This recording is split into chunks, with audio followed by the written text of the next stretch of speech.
মাদানিয়ে তাজদার নবী মোহাম্মদ রাসূলুল্লাহকে সওয়াল করা, প্রশ্ন করা। তো নবী পাক সাল্লাল্লাহু তাআলা আলাইহি সাল্লাম বললেন, মাআনা আলাইহি ওয়া সাহাবী, এই আমার সাহাবীরা শোনো, মাআনা আলাইহি ওয়া সাহাবী,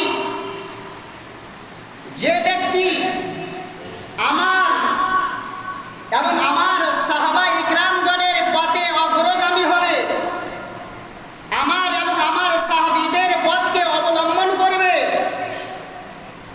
আর ওই পথে অটল থাকবে, আমি মুহাম্মদ রাসূলুল্লাহ সংবাদ দিলাম ওই দলটা হবে জান্নাতি দল। জোরে বলুন সুবহানাল্লাহ।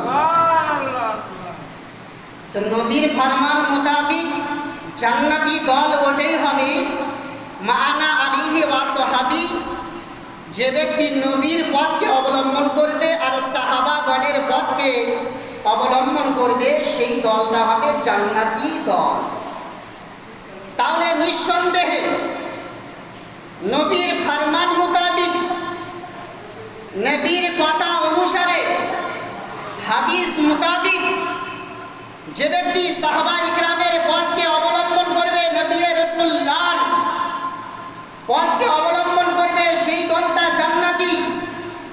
আর কেউ যদি বলে সাহাবাকে মানার দরকার নেই, কেউ যদি বলে আবু বকর সিদ্দিক ভুল পথে ছিল, কেউ যদি বলে উমরে ফারুক ভুল পথে ছিল, তাহলে নিঃসন্দেহে আপনারা বুঝে নেবেন ওই দলটা ৭২ দলের অন্তর্ভুক্ত, একটি দলের অন্তর্ভুক্ত সে ব্যক্তি কখনোই হতে পারে না।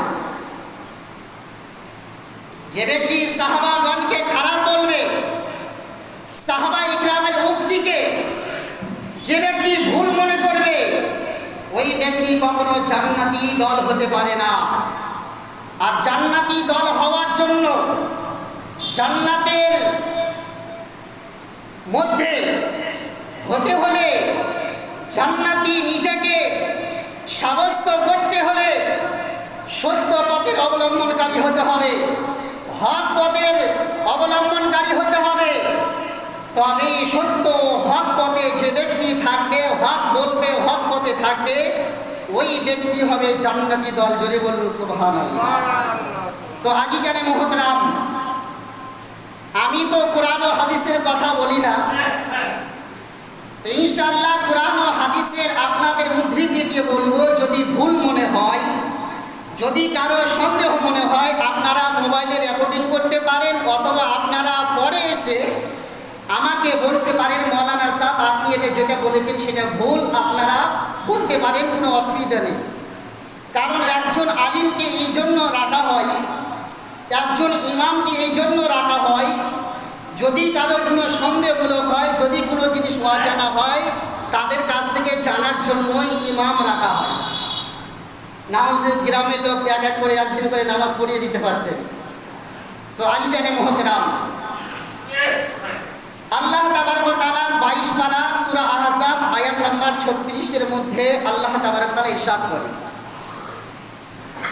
22 পারা সূরা আহজাব আয়াত নাম্বার 36, আল্লাহ তাবারক ওয়া তাআলা ইরশাদ করেন, ওয়া মা কানা লিল মুমিনিন ওয়ালা মুমিনাতিন ইযা কাদাল্লাহু ওয়া রাসূলুহু আমরান আইয়াকুনা লাহুমুল খিয়ারাতু মিন আমরিহিম ওয়া মান ইয়াসিল্লাহু ওয়া রাসূলুহু ফাকাদ দাল্লা দালালাম মুবিনা।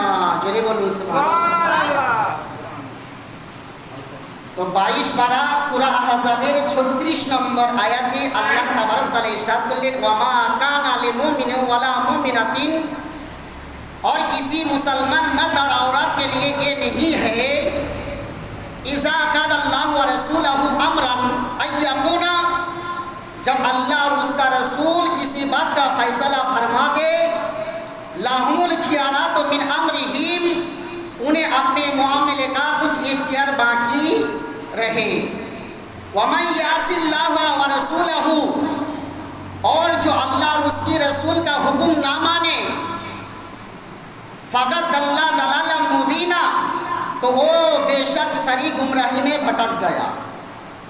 यार बांग्ला अर्थ हलो, ওয়া মা কানা লিল মুমিনিন ওয়ালা মুমিনাতিন, যখন কোনো মমিন পুরুষ কিংবা মমিন নারীর জন্য এটা অধিকার নেই, ইজা কাদাল্লাহু ওয়া রাসূলুহু আমরান আইয়াকুনা, যখন আল্লাহ ও তার রাসূল কোনো বিষয়ে সিদ্ধান্ত দেবে।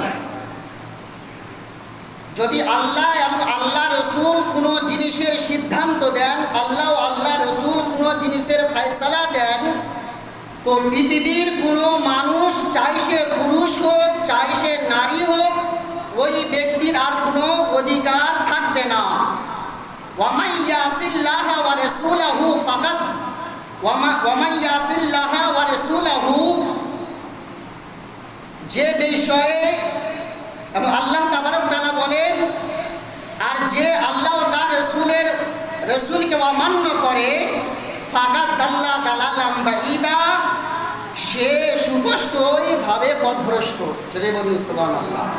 তো এই আয়াত থেকে, এই আয়াতে কারিমায় আল্লাহ তাবারক তাআলা সারা বিশ্ব জাতিকে এটা বার্তা দিচ্ছেন, সারা বিশ্ব জাতিকে এটা শিক্ষা দিতে চাচ্ছেন, হে বিশ্ব জগতের মানবেরা, যেই বিষয়ে আল্লাহ এবং আল্লাহ রসুল ফয়সালা দিয়ে দেবে, ওই বিষয়ে পৃথিবীর যতই বড় মুহাদ্দিস মুফাক্কির মুহাক্কিকিন, যতই বড় পীর গৌস কুতুব আবদাল হোক না কেন, আল্লাহ ও আল্লাহ রসুল যেটা ফয়সালা দিয়ে দেবে, পৃথিবীর কোনো মানুষের তার উপরে কোনো কথা বলার অধিকার থাকবে না। এটা আল্লাহর সংবিধান। আর যে ব্যক্তি আল্লাহ আল্লাহ রসুলকে, আল্লাহ আল্লাহ রসুলের ফরমানকে মানবে না, সে ব্যক্তি সুস্পষ্টভাবে পথভ্রষ্ট হবে। যা আল্লাহ তাবারক তাআলা 22 পারা সূরা আহজাবের 36 নম্বর আয়াতে আল্লাহ তাবারক তাআলা ঘোষণা দিলেন। এইবার আসুন 7ম পারা সূরা